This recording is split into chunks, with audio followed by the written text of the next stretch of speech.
नमस्ते, स्वागत छ यहाँलाई हाम्रो YouTube च्यानल नेपाली फ्यामिली किचनमा। आज म तपाईलाई एकदमै विशेष रेसिपी च्याउको छोइला बनाएर देखाउन गइरहेको छु। यो छोइला विभिन्न ओकेजनहरुमा बनाउने गरिन्छ। दशैं पनि नजिक आइरहेको छ र यो समय तपाईले च्याउको छोइला बनाएर खान सक्नुहुन्छ। यो छोइला एकदमै मिठो हुन्छ र तपाईले एकपल्ट यो छोइलालाई बनाउनु भयो भने यसको स्वाद तपाईले कहिले पनि बिर्सिनु हुने छैन। मलाई आशा छ तपाईले आजको हाम्रो भिडियोलाई अन्तिमसम्म हेर्नुहुनेछ र मन परेमा लाइक, शेयर र नयाँ हुनुहुन्छ भने सब्स्क्राइब पनि गर्नुहोला है त। सुरु गरौँ आजको हाम्रो च्याउ छोइलाको रेसिपी। मैले यहाँ आधी केजी जति पत्ता च्याउलाई पखालेर लिएको छु। यसको सट्टामा हामीले अरु खालको च्याउलाई पनि लिन सक्छौं। छोइला मसला बनाउनको लागि मैले 1 मुठी जति अदुवा लिए, 1 मुठी लसुन, 1 चम्ची जिराको दाना, 2 चम्ची धनियाको दाना, 10 देखि 15 वटा रातो सुकेको खोर्सानी, 3 वटा टमाटरलाई 2 टुक्रा गरी लिएको छु र थोरै टिमुर। अब छोइला मोल्नको लागि मैले 1 कप जति हरियो लसुन र प्याजको पत्ता लिए, आधी कप जति मकैको पिठो लिएको छु, 1 मुठी हरियो धनियाको पत्ता, एउटा ठूलो साइजको प्याजलाई स्लाइस गरी काटेको छु र 4 देखि 5 वटा बीचमा चिरेको हरियो खोर्सानी,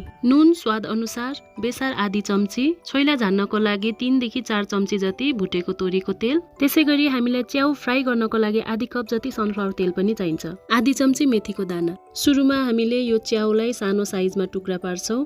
यसरी हातैले मैले यो च्याउलाई टुक्रा पारिरहेको छु। यसलाई धेरै मसिनो भने पार्न हुँदैन, हामीले फ्राई गरिसकेपछि यसको साइज आफै घटेर जान्छ। च्याउमा भएको जरालाई चाहिँ मैले यसरी चक्कुले काटेर फ्याक्दै छु।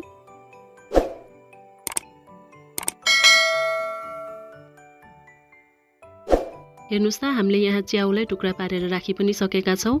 अब यसमा हामीले आधी कप जति मकैको पिठोलाई हालेर मोल्नु पर्छ।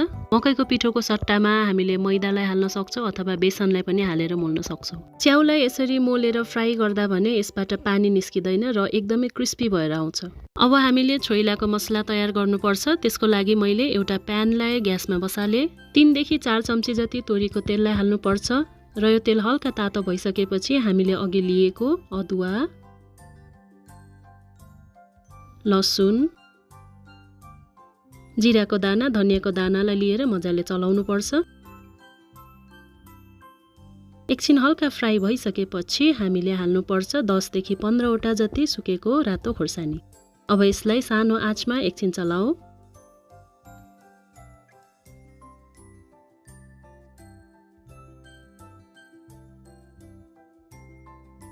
प्यानको एक साइडमा हामीले काटेर राखेको 3 वटा टमाटरलाई पनि हाल्नु पर्छ। यो मसला एकदमै धेरै फ्राई भने हुनु हुँदैन, यसले गर्दा स्वाद बिग्रिन्छ। त्यसैले हल्का फ्राई भइसकेपछि मैले यसलाई निकाल्दै छु।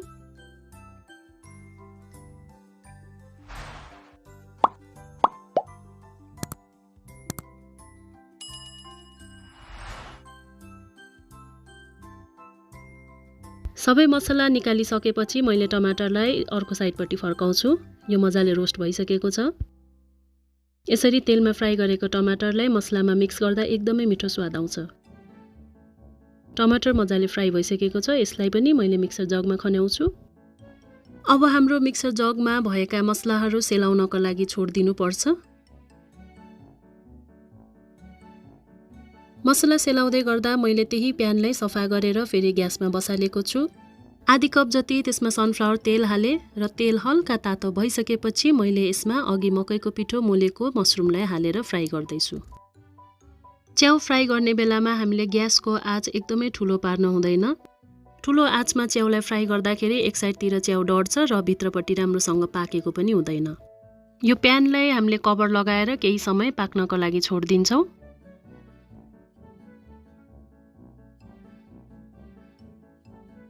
उता च्याउ पाक्दै गर्दा यता मिक्सर जगमा हाम्रो मसला सेलाइसकेको छ। यसमा मैले थोरै टिमुर हाले। अब यसलाई हामीले मजाले ग्राइन्ड गर्नुपर्छ। ग्राइन्ड गर्दाखेरि यो एकदमै मसिनो हुनुपर्छ भन्ने जरुरी छैन। हाम्रो छोइलाको मसला ग्राइन्ड गरेर रेडी पनि भइसकेको छ। च्याउलाई हामीले केही बेर मजाले छोपेर सानो आँचमा पकाएका थियौं। केही समयपछि यसको बिर्को हामी खोल्छौं र एक साइडपट्टि मजाले पाकिसकेको हुनाले हामीले यो च्याउलाई अर्को साइडपट्टि फर्काएर फेरि पनि बिर्को लगाएर पकाउँछौं।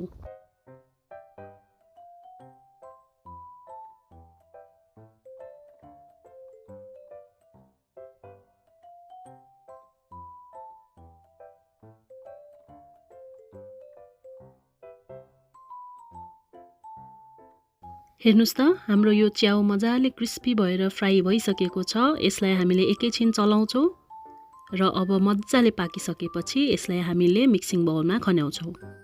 अब ठ्याक्कै यस्तै तरिकाले बाँकी रहेको च्याउलाई पनि हामी मजाले फ्राई गरेर मिक्सिङ बाउलमा खन्याउँछौं। अबको हाम्रो अर्को स्टेप भनेको छोइला बनाउने हो। हामीले फ्राई गरेर मिक्सिङ बाउलमा खनाइसकेपछि त्यसमा हामी हाल्छौं नुन स्वाद अनुसार। हामीले स्लाइस गरी काटेको प्याजलाई हाल्नुपर्छ त्यसमा। त्यसैगरी हरियो प्याज र लसुनको पत्तालाई हाल्छौं, धनियालाई हाल्छौं। अब हामीले हाल्नुपर्छ अघि तयार गरेर राखेको मसला। त्यसपछि हामी हाल्छौं बेसार। अब छोइला झान्नको लागि मैले ग्यासमा एउटा प्यान बसाले, त्यसमा 4 चम्ची भुटेको तोरीको तेललाई हाले। तेल हल्का तातेपछि मेथी फुराए। मेथी हल्का तातो भइसकेपछि मैले बीचमा चिरेको खोर्सानीलाई त्यसमा पड्काए। अब यो छोइलालाई झ्वाइय गरी मैले झाने। यसलाई एउटा सफा हातले मजाले मिक्स गर्नुपर्छ।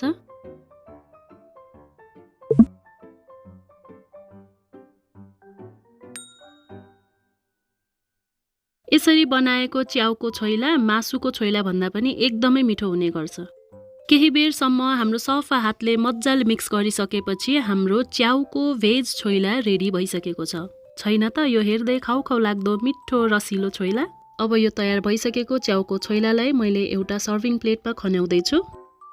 यो दशैंमा तपाईहरु विभिन्न परिकारहरूमध्ये यो च्याउको छोइलालाई पनि बनाएर खान सक्नुहुन्छ र आफ्नो परिवार, आफन्त, साथीभाइहरूसँग मिलेर यो चाडबाडलाई इन्जोय गर्न सक्नुहुन्छ। यो च्याउको छोइला विशेष गरी चिउरासँग एकदमै मिठो हुन्छ। यसका साथै हामीले रोटीसँग, खानासँग पनि यसलाई खान सक्छौं। भिडियोलाई अन्तिमसम्म हेर्नु भएको लागि धेरै धेरै धन्यवाद। तपाईलाई आजको हाम्रो भिडियो कस्तो लाग्यो? मन परेमा लाइक, शेयर र नयाँ हुनुहुन्छ भने सब्स्क्राइब गर्न पक्कै पनि नभुल्नुहोला। साथसाथै नेपाली फ्यामिली किचनको फेसबुक, इन्स्टा र टिकटक पेजलाई पनि फलो गर्न नभुल्नुहोला। यस्तै मिठो मिठो अनि छिटो छिटो रेसिपीको भिडियो लिएर अर्को भिडियोमा म आउने नै छु। तबसम्मको लागि बाइ बाइ।